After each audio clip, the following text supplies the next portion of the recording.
Ratu Ndrawati yang pada saat peperangan di Majapahit dia masih sempat mensiarkan agama Islam dengan para santriwati-santriwatinya hingga terdampar di Kabupaten Tuban.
Assalamualaikum warahmatullahi wabarakatuh. Rahayu, rahayu, rahayu sagung dumadi. Bertemu kembali dengan Romo Edi Ronggo Channel. Pada kesempatan hari ini saya sengaja masih berada di lokasi Kelurahan Ronggo Mulyo RT 1 RW 1. Nah, di sini ada menyimpan makam leluhur yang lebih dikenal dengan Mbah Kemuning. Disebut Mbah Kemuning karena di dalam area makam ini ada pohon kemuning yang subur dan apabila sedang berbunga, harumnya luar biasa memenuhi seantero lokasi ini. Baiklah para sahabat subscriber yang saya cintai, mari bersama kita telisik siapa sebenarnya Mbah Kemuning yang berada di area makam ini.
Sobat Saudara yang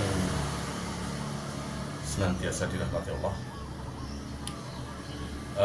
ternyata yang bersemayam di sini adalah sosok seorang wanita yang menamakan dirinya Ratu Ndorowati. Namun beliau lebih dikenal dengan sebutan Nyai Kemuning. Beliau berasal dari Campa. Nah, kalau ditilik dari isaroh atau suara yang saya terima, ini sesuai dengan tulisan yang telah tersirat dalam sebuah buku babat tanah Jawa yang mengisahkan pada saat perpecahan Keraton Majapahit masa itu, dalam perjalanannya Sang Prabu Brawijaya bersama Kanjeng Sunan Kalijogo yang ingin mengislamkan beliau selaku eyangnya sampai di salah satu kaki gunung. Nah, di mana pada saat itu Sang Prabu Brawijaya berkisah, Jebeng Said, begitu besar tekadmu untuk mengislamkan aku, sedangkan aku punya keyakinan sendiri. Aku tidak akan mengikuti jejak Rasulmu. Lalu Kanjeng Sunan bercerita, Kanjeng Eyang, jika Kanjeng Eyang tidak mau masuk Islam, lantas bagaimana nanti Eyang?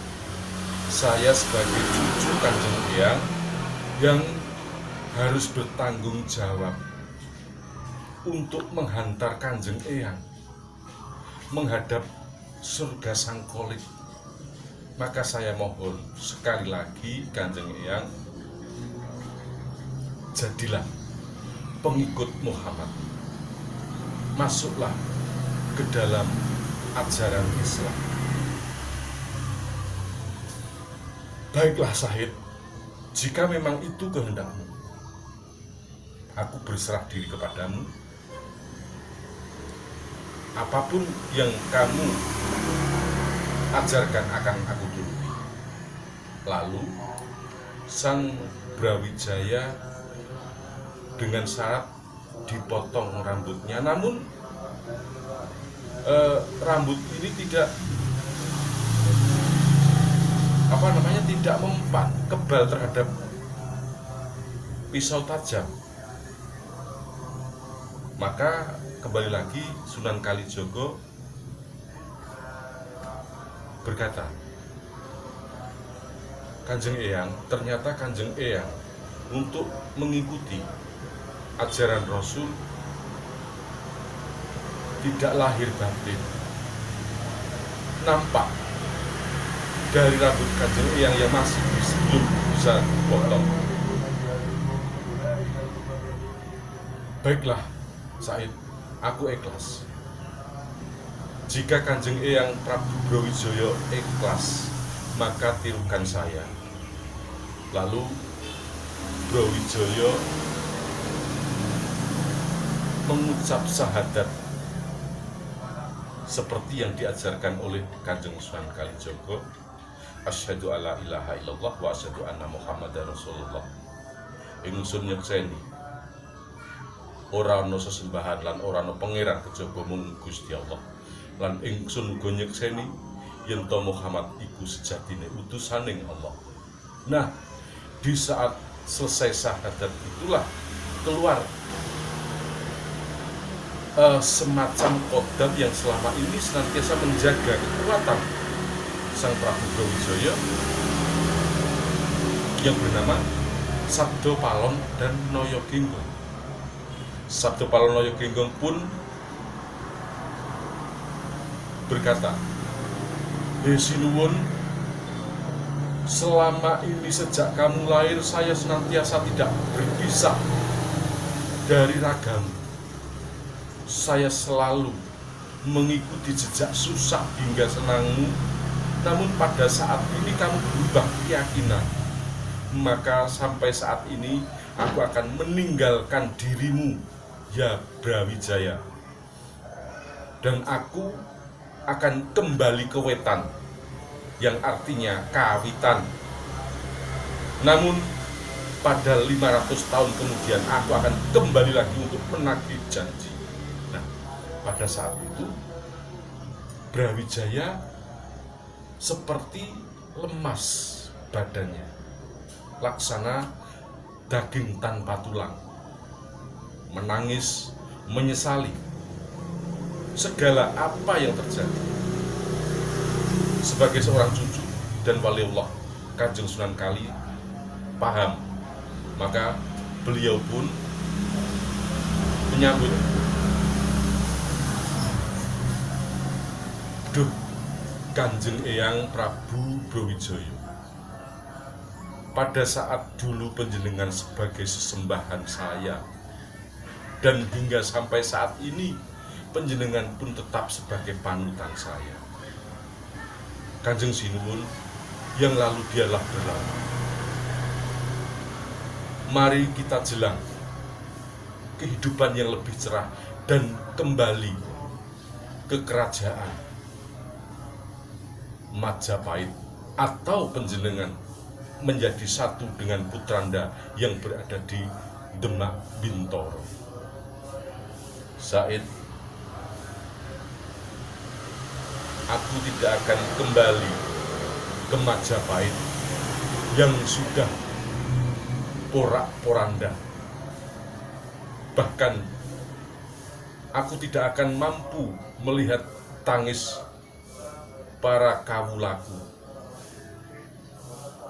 Namun aku juga tidak akan mampu untuk menyatu dengan anakku Patah yang berada di Demak Bintoro. Aku akan mengikuti langkahku, entah kemana hati ini pergi, dan aku akan tetap menjalani apa yang seperti kamu pesankan, wahai Said. Terima kasih, Kanjeng Eyang, kalau begitu. Namun Said, aku berpesan,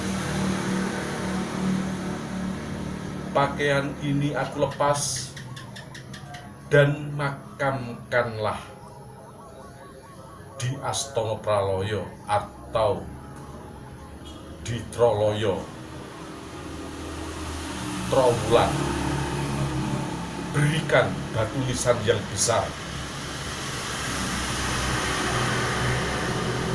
namai Putri Cempo. Eyang, saya jadi teringat. Sejak saya mengejar Eyang, saya tidak pernah ketemu dengan Eyang Putri Ratu Ndorowati. Said, sebelum peperangan terjadi, Eyangmu sudah meninggal dan dimakamkan di Karang Kemuning, Tuban. Dimakamkan di Karang Kemuning, Tuban.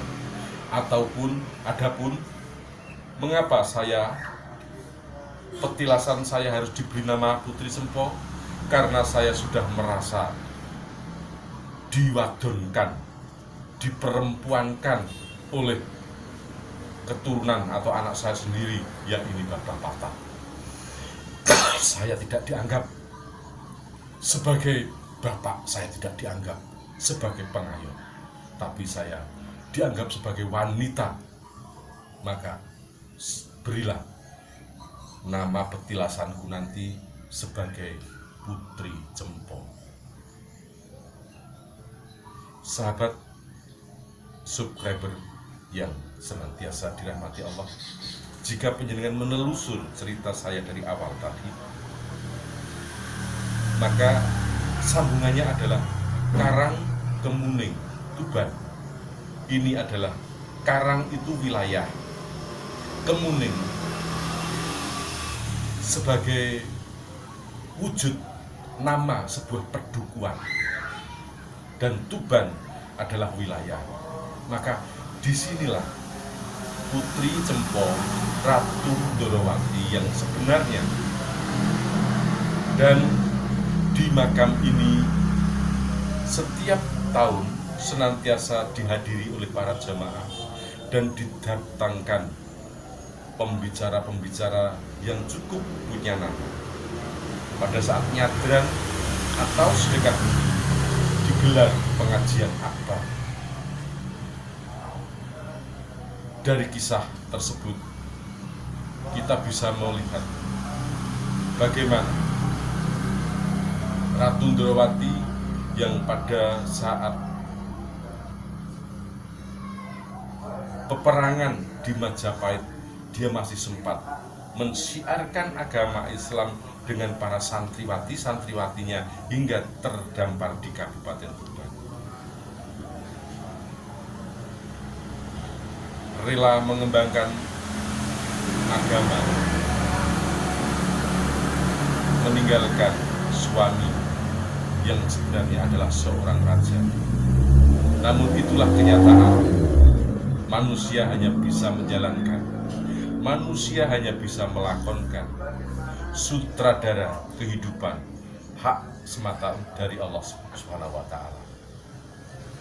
Semoga kisah Ratu Ndorowati atau Mbah Kemuning yang berada di wilayah Tuban ini bisa menginspirasi para sobat-sobat subscriber. Petik hikmahnya, ambil yang terbaik. Semoga penjenengan yang di sana dan keluarga senantiasa mendapatkan berkah limpahan rahmat dari Allah Subhanahu wa Ta'ala. Ihdinas siratal mustaqim.